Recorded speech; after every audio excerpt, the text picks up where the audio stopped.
abrité pendant 3 jours les premières journées scientifiques d'ophtalmologie du CHUDO.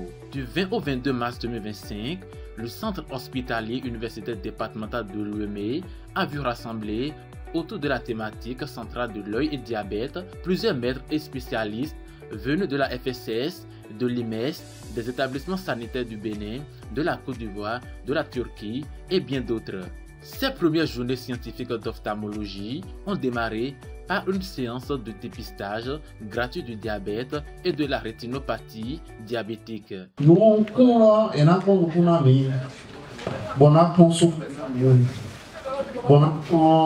tension mettons. Bon, nous pouvons dire mais ce sont quoi ou tout l'or boti kwebe bon yema yon treton bon yeka fon modo nyungu modo yiyi modo wiwa yema ga yon awutu moko don to lamena e donc nan tin na me do awutu le ebe ya awutu de bono pa ko na me bono yi pepo bon ayimo nyo do no ko moko to bego.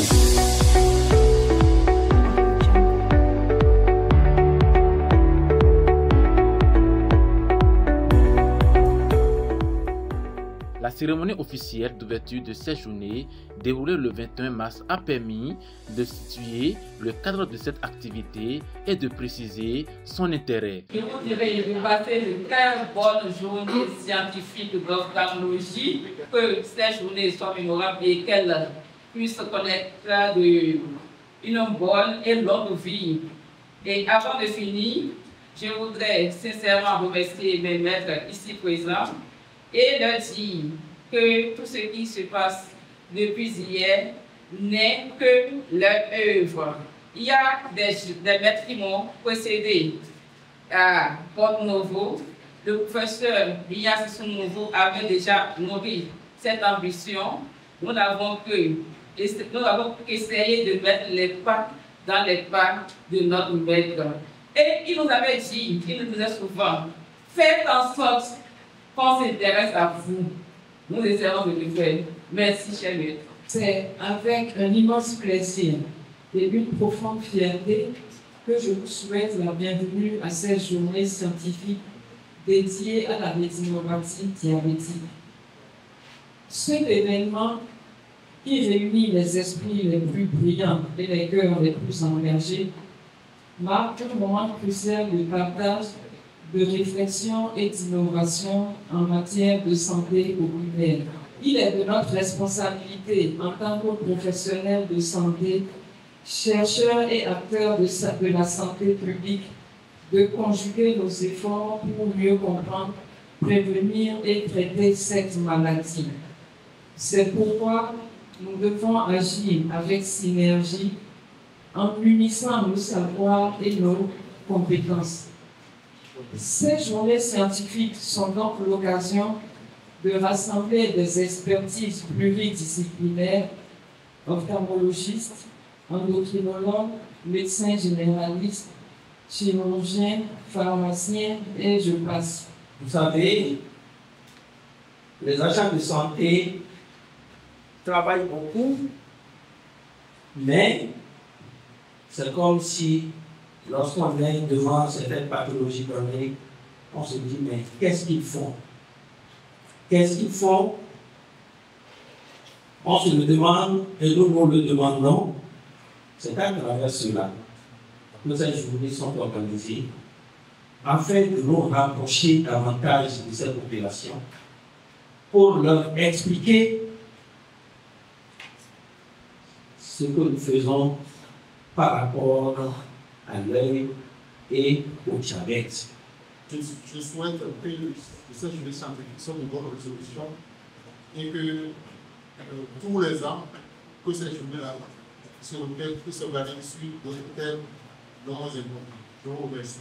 Qui perd la vue, perd une partie de la vie.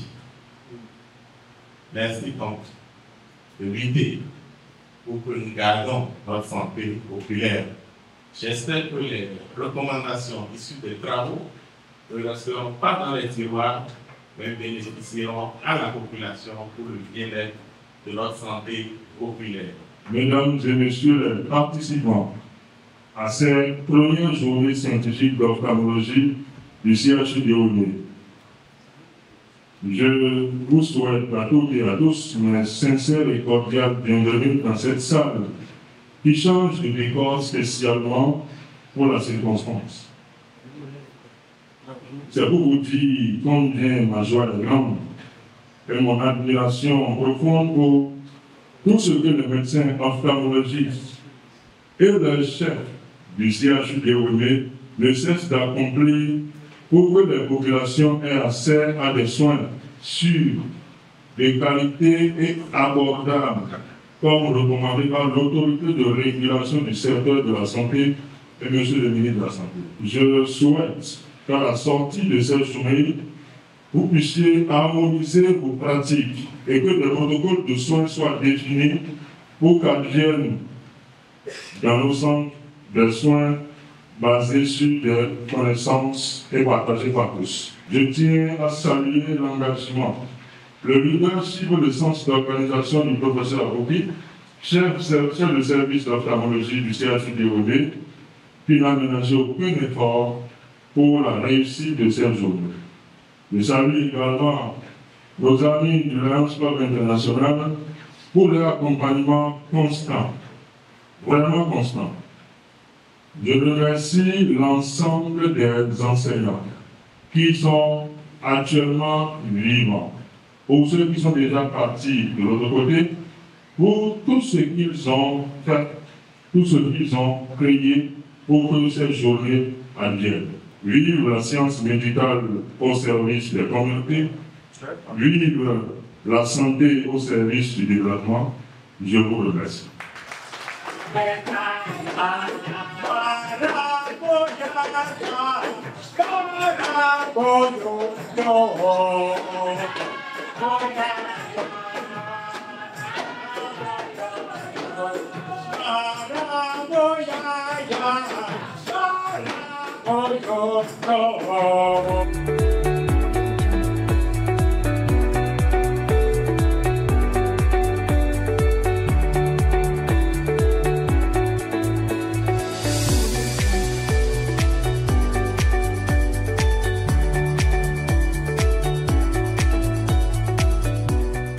Les premières journées scientifiques d'ophtalmologie du CHUDO ont surtout été marquées par des communications et des activités pratiques animées par des maîtres et des spécialistes. Au total, la région diabétique en chiffre clé, une personne sur 10 est diabétique.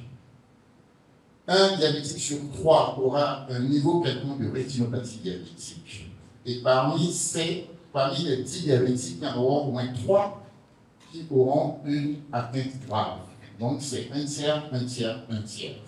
Donc si tout ceci rapporté à la population globale, fera que nous avons un tiers et un tiers qui seront réellement atteints au plan mondial et africain. Que le patient diabétique, en particulier ceux qui ont une maladie diabétique de longue durée ou une glycémie non équilibrée, peuvent présenter des altérations de la surface oculaire.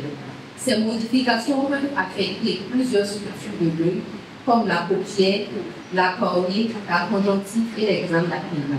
Comme facteur de risque, nous en avons plusieurs. Nous avons essayé de limiter certains. Nous avons donc la pauvreté qui limite l'accès aux soins.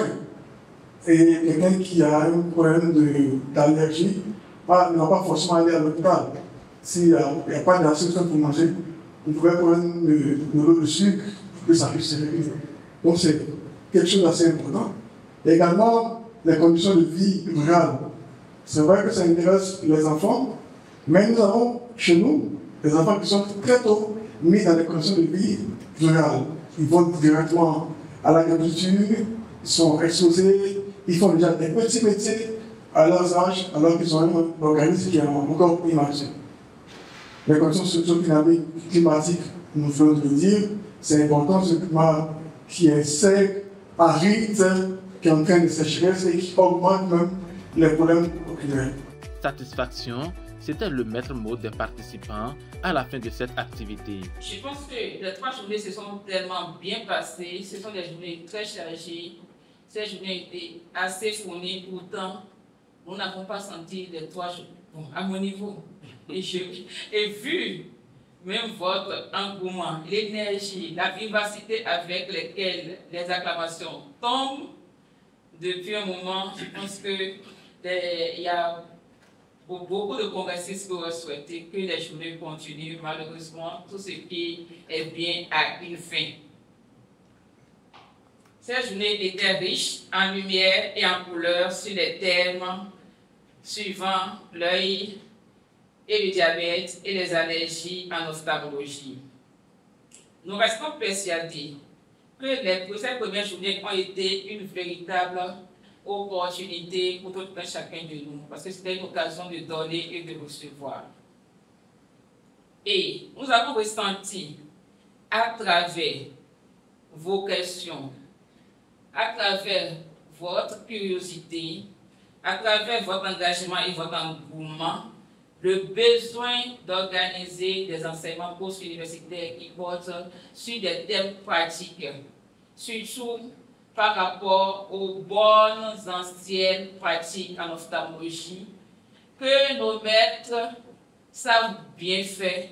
Nous saurons comment les tenir la main pour prendre, parce que le processus nouveau nous disait souvent que c'est la main qui veut recevoir, qui est plus longue, et nous essayerons de l'attendre plus longue avec vos mains.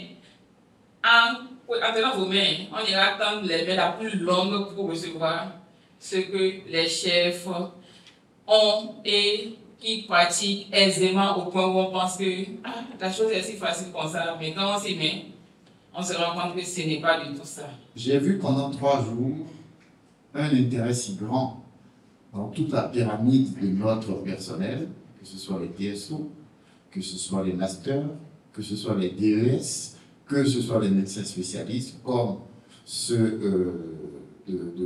académiques. Je pense que j'ai vu un intérêt qui est croissant. Il y a 20-25 ans, quand on se réunissait comme ça, si vous voulez se rappeler bien, on se retrouvait à 3, à 4, à 8, et malgré ça, on faisait de la science. On faisait de la science dans des conditions où on se demandait, mais là où on a appris, là, quand est-ce qu'un jour on va atteindre ce niveau-là? Je voudrais simplement vous encourager, parce que si vous vous arrêtez d'avancer, dans 10 ans, vous ne pourrez plus parler à ceux qui sont en France. Ils auront un vocabulaire scientifique que vous ne comprendrez pas. Si vous arrêtez d'avancer, vous ne pouvez pas parler ophtalmologie avec ceux qui sont au Maroc, ceux qui sont en Égypte. Parce que ceux-là, eux aussi, continuent d'avancer, ils ont des sociétés qui sont dynamiques. Donc, je vous exhorte réellement à continuer à travailler. Il n'y a pas de travail qui soit fait par les autres. C'est le travail que nous faisons chez nous, assis à notre table, en déployant notre vision et les objectifs que nous voulons. C'est ce travail-là qui paye. Et si nous ne le faisons pas aujourd'hui, dans 25 ans, la prochaine génération nous condamnera, je dirais. Parce que en notre temps, on n'a pas fait ce qu'il fallait pour que eux, ils aient une charge qui soit moindre. L'ophtalmo qui était en léthargie s'est réveillé de bon pied et ne va plus dormir. En ma casquette de point focal de cécité, c'est une immense joie pour moi d'être ici aujourd'hui et de voir que beaucoup d'ophtalmos en herbe et beaucoup de masters en ophtalmologie vont évoluer pour combler les carences que nous avons, les insuffisances que nous avons sur le plan national.